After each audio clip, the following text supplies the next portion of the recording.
Tiruvallur பெரியபாளையத்தில் ammonia வாயு கசிவால் பாதிக்கப்பட்ட 60க்கும் மேற்பட்ட தொழிலாளர்களுக்கு தொடர் சிகிச்சை அளிக்கப்பட்டு வருகிறது.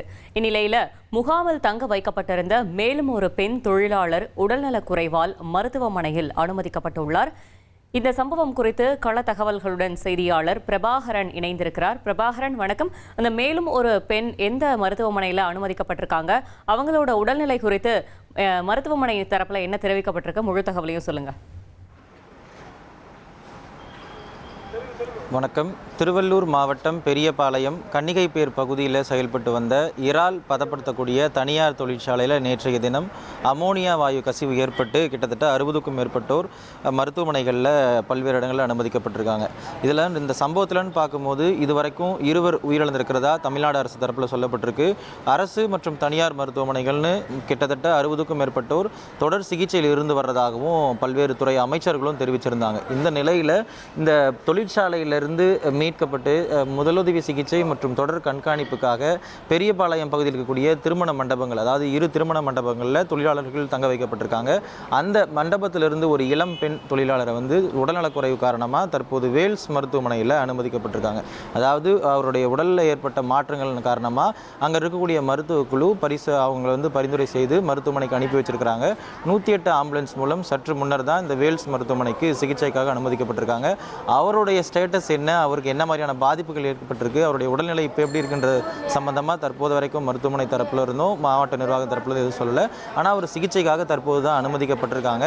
அது மட்டும் இல்லாமல் இந்த தொழிற்சாலைன்னு பார்க்கும்போது இந்த 3 பேர் கொண்ட குழு, இந்த குழுவில்னு பார்க்கும்போது ரெவென்யூன்னு மாவட்ட ஆட்சியர், அப்புறம் தொழிலாளர் நலத்துறையை சேர்ந்த இயக்குனர், அதே போல் சுகாதாரத்துறையை சேர்ந்த இயக்குனர் அப்படின்னு சொல்லி 3 பேர் இந்த குழுவில் இடம்பெற்றிருக்கிறதா அதிகாரிகள் சொல்கிறாங்க.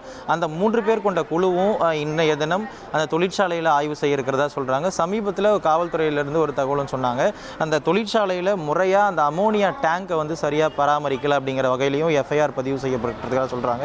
இந்த சம்பவத்தில் ஏற்கனவே அந்த தொழிற்சாலையினுடைய உரிமையாளர்கள் 3 பேரை கைது செய்திருக்கிறாங்க. அவர்கள் நீதிமன்ற காவலில் சிறையில் அடைக்கப்பட்டிருக்கிறதாகவும் காவல்துறை தரப்பில் நமக்கு சொல்லப்பட்டிருக்கு. இருந்தாலும் தொடர்ந்து அந்த 60க்கும் மேற்பட்டோருக்கு மருத்துவமனைகளில் தீவிர சிகிச்சை கொடுக்கப்பட்டு வந்திருக்கிறதாகவும் சமீபத்தில் இந்த வேல்ஸ் மருத்துவமனையில் ஆய்வு செய்த கும்மிடிப்பூண்டி எம்எல்ஏ விஜயகுமாரும் நமக்கு தகவல் சொல்லியிருந்தார். அது மட்டும் இல்லாமல் இன்றைய காலைக்கே திருவள்ளூர் மாவட்டத்தினுடைய மாவட்ட ஆட்சியர் திருமதி கவிதாவும் இந்த வேல்ஸ் மருத்துவமனை, அதே போல் பக்கத்தில் இருக்கக்கூடிய வெங்கடேஸ்வரா மருத்துவமனை, இந்த மருத்துவமனைகளில் அனுமதிக்கப்பட்டிருக்கூடிய தொழிலாளர்களுடைய உடல்நிலை என்ன அப்படிங்கிறத தொடர்ந்து பார்த்துக்கிட்டு இருக்காங்க. இந்த குழுவிலையும் மாவட்ட ஆட்சியர் இருக்கிறதா சொல்கிறாங்க. தற்போதைக்கும் இப்போவுமே அந்த வேல்ஸ் மருத்துவமனையில் தான் மாவட்ட ஆட்சியர் கவிதா அந்த தொழிலாளர்களுக்கு என்ன மாதிரியான சிகிச்சைகள் கொடுத்து வந்துட்டு இருக்காங்கன்றது பரிசோதனை வந்துட்டு இருக்காரு. மேலும் நேற்று இரவுன்னு பார்க்கும்போது இந்த வேல்ஸ் மருத்துவமனையில் அனுமதிக்கப்பட்டிருக்கக்கூடிய 30 பேரில் 2 கவலைக்கிடமாக இருக்கிறதாகவும் சுற்றுச்சூழல் துறை அமைச்சர் ராஜீவ் செய்தியாளர்கள் சந்திப்பின் போது தெரிவிச்சிருந்தார். அவர்களுடைய நிலை என்ன அப்படிங்கிறது சம்பந்தமாகவும் நம்ம கும்மிடிப்பூண்டி எம்எல்ஏ விஜயகுமார்கிட்ட கேள்வி எழுப்பினோம். ஆனால் அது சம்பந்தமாக அவர் எதுவும் பதில் சொல்லலை. தொடர்ந்து மருத்துவமனையில் தொழிலாளர்கள் அனைவருக்கும் சிகிச்சை அளித்து வந்துட்டு இருக்காங்க. தனியார் மருத்துவமனைன்னு இல்லாமல் எல்லா மருத்துவமனைகளிலும் தொழிலாளர்களுக்கு தேவையான உரிய சிகிச்சை தமிழ்நாடு அரசு தரப்பில் செய்யப்பட்டிருக்கு. மேலும் அந்த தொழிற்சாலை மீது ஏதாவது சட்டப்பூர்வ நடவடிக்கை மட்டும் இல்லாமல் சீல் போன்ற நடவடிக்கைகள் ஏதாவது மேற்கொள்ளப்படுமான்னு சொல்லியும் செய்தியாளர்கள் கேள்வி எழுப்புறாங்க. தமிழ்நாடு முதலமைச்சர் விஜயோட அறிவுறுத்தலின் பேரில் அடுத்த கட்ட நடவடிக்கைகள் கண்டிப்பாக எடுக்கப்படும். விரைவில் அந்த தொழிற்சாலையில் அதிகாரிகள் குழு ஆய்வு செய்ய இருக்கிறாங்க. ஏன்னா அரசுக்கு 3 நாட்களுக்குள்ள அறிக்கை சமர்ப்பிக்கணும்னு ஏற்கனவே முதலமைச்சரும் சரி தமிழ்நாடு அரசும் அறிவுறுத்தியிருக்கு. அதன் பேரில் விரைவில் அந்த குழு ஆய்வு செய்து அறிக்கையை சமர்ப்பிக்கணும்னு சொல்லியிருந்தார்.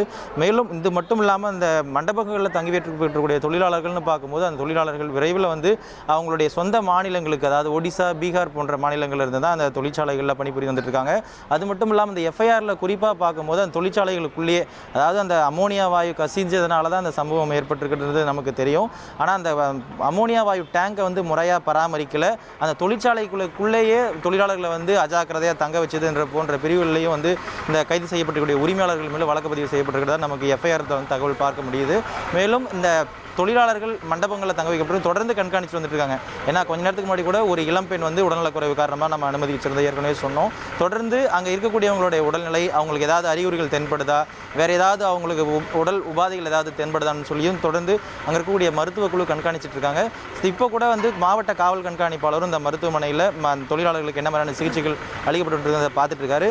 அடுத்தடுத்து இங்கே மருத்துவமனைகளில் தொழிலாளர்கள் எடுக்கக்கூடிய சிகிச்சை மட்டும் இல்லாமல் தொழிலாளர்கள் பணிபுரிஞ்ச தொழிற்சாலையில் அடுத்த கட்டமாக காவல்துறை தரப்புலையும் தொழிலாளர் நலத்துறை தரப்புலையும் அதே போல் வருவாய்த்துறை தரப்புலையும் வந்து அடுத்த கட்டமாக ஆய்வு செய்து பலரும் பல கட்ட அறிக்கையை தமிழ்நாடு அரசுக்கு சமர்ப்பிக்க இருக்கிறதா தான் தற்போதைய கள நிலவரமாக நம்ம இங்கே பார்க்குறோம். உங்களுடைய கள தகவல்களுக்கு நன்றி பிரபாகரன். இனி செல்லும் இடமெல்லாம் செய்தி. தந்தை டிவியின் வாட்ஸ்அப் சேனலை ஃபாலோ பண்ணினா செல்ல இருக்கும் இடமெல்லாம் செய்தி. இதோ QR கோட் இப்பவே ஸ்கேன் பண்ணுங்க, ஃபாலோ பண்ணுங்க.